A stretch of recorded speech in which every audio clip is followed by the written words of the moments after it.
สบายดีเนาะมื้อนี้ก็กลับมาพบพ้อกับเราเนาะหลังจากที่เราก็บ่ได้เฮ็ดคลิปไปถือว่าโดนเติบเนาะเพราะว่าค่าเวียกเก็บกาแฟกะติหม้อเนาะหรือว่ากาแฟอันนั้นอาราบิกานั่นแหละอันนั้นเราก็เก็บเสร็จสิ้นไปแล้วเนาะกาแฟอาราบิกานั้นเราก็จะมาเก็บกาแฟโรบัสต้าต่อเนาะเพราะว่าช่วงนี้มันเป็น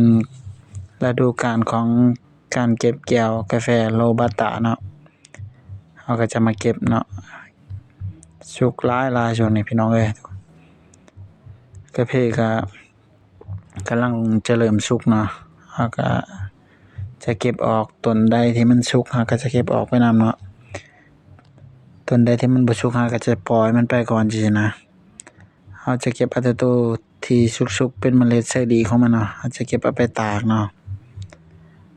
เก็บกาแฟมื้อนี้ก็ม่วนๆมีคนมาเก็บ3-4คน5คนพุ่นแต่ว่าคนงานมาเก็บที่จริงแล้วเราก็เป็นคนงานเขาคือกันนั่นล่ะ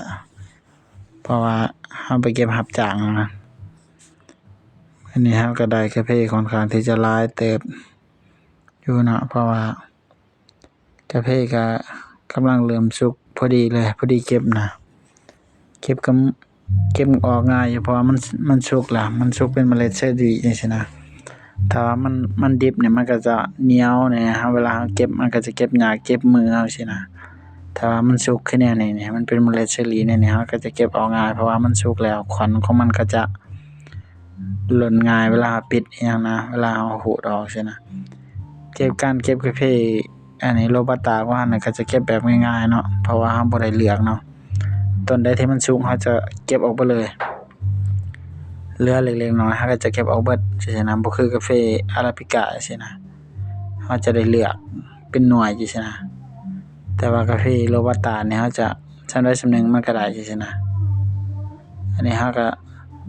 มาเก็บอีกต้นหนึ่งนี่ก็แดงเต็มต้นเลยต้นนี้ก็นี่คือต้นแบบนี้เราก็จะเก็บออกหมดเลยนี่อยู่ในกระตาเราก็งามๆทุกคนเลยนี่มีแต่เมล็ดแดงๆเราเก็บอันนี้ก็จะเก็บไปประมาณได้หลายเติบแล้วเนาะได้ประมาณ2กระสอบซี้นะมาเบิ่งในกระตาเรามาค้นเบิ่งซาวเบิ่งซี้นะโอ้งามขนาดทุกคนเอ้ยนี่เมล็ดแดงๆนี่เลยนี่ใครสนใจอยากมาเก็บกาแฟนำก็เม้นไว้เด้อเม้นไว้ใต้ล่างนี่แหละเดี๋ยวเราจะมาตอบเนาะ